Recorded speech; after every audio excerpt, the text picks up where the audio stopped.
Hey guys, I'm Ryan alongside Eric and Adam, and we're going to talk about Tom Brady and our Super Bowl predictions. So Eric, how do you feel about Tom Brady's suspension? Is it justified? To use the words of Stephen A. Smith, it's ASA 9, ASA 10, ASA 11, ASA 15. It's completely ridiculous. A quarter of the season for maybe knowing something about, a pound of air? Look, I think a quarter of a season for knowing something about a pound of air, yeah, it's ridiculous. But the cover-up was bigger than the crime in this instance. I think he destroyed his phone. The NFL investigators wanted to have evidence, and Brady just threw his phone out the window. Does it look bad? It looks very bad, yes. Do I think I did it? Yeah, probably did. But, again, a pound of air. Well, I think ruining the reputation of one of, if not the best quarterback of all time. it's like Adam said. I don't honestly think that it's the air. It's the fact that he was difficult about it. He wouldn't come out and say it, and he just kept going at the NFL. It was the reason that he didn't want to cooperate. It was a main reason why he got that 4-game suspension.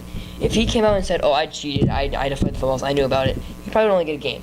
We can all agree on that. He would get a game or two. The reason why he's in this incident is because he wasn't cooperating. He decided to destroy evidence. So he pretty much wasn't like he went to court and he definitely knew about it. So he lied in court, as we think, but we'll never really know. Mm-hmm. So if he cooperated, it would have gotten a 1-game, 2-game suspension, maybe at the most 2. But he didn't cooperate. That's why a quarter of a season is going to take away from him. I totally agree with Ryan. If he just came out and said, "I did it," this wouldn't have turned into a power struggle between Tom Brady and Roger Goodell. But because he would refuse to admit it, that's exactly what happened. And let's go back about 10 years. Peyton Manning and Tom Brady are trying to get the rules changed so quarterbacks can mess with the ball their way. Personal preference, whatever. Aaron Rodgers likes his over the limit. Brad Johnson in the Super Bowl in 2002 put his under the limit.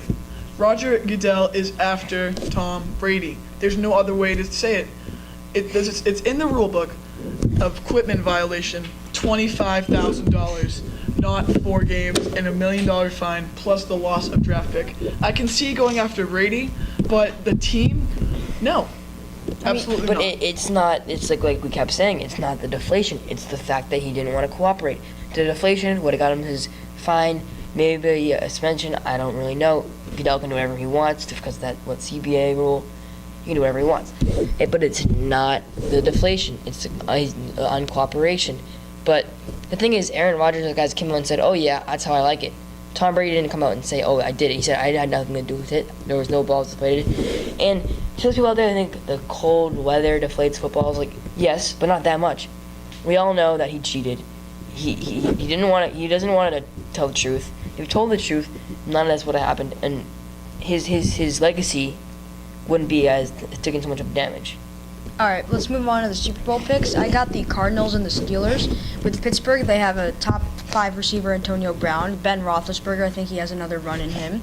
They have Le'Veon Bell, might be suspended, but they had D'Angelo Williams, who actually did a nice job in his place. And for the Cardinals, I really like what they did last year with Carson Palmer and David Johnson, the running back, and their coach, Bruce Arians, not afraid to go for it. I completely agree with you, Adam, but I don't have the Cardinals in the Super Bowl. I have the Panthers. I think the Panthers can make another run at this title. I think a more experienced Cam Newton will come into another Super Bowl if he makes it there and be able to win this. We all know he came into this game. He was obvious that he was nervous. Peyton Manning had experience in Super Bowls. That's why I think they won that Broncos in the Super Bowl because of the experience. I think that with Cam Newton more mature and moved on, he'll have a better chance of winning the Super Bowl. That's why I think the Panthers are going to beat the Steelers in the Super Bowl, and I agree exactly what Adam said about the Steelers and how they're going to get there. I like the Cardinals very much. Larry Fitzgerald, still after 12 years in the league, still a top 10 receiver. Very good. Carson Palmer, top 5 quarterback. The running backs over there, David and Chris Johnson, did a very good job.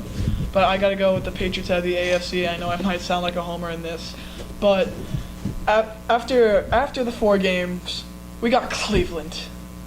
And then I think it's just going to grow from there because every time the Patriots have a chip on their shoulder, they react. 2-2, Brady's dynasty's over, win the Super Bowl. Spygate, 18-0, and we all know how that last game went. But I think we can have another chip on our shoulder, and we can turn that chip into a Lombardi. All right, guys, thank you for tuning in. I'm Ryan. It's alongside Eric and Adam. Good night.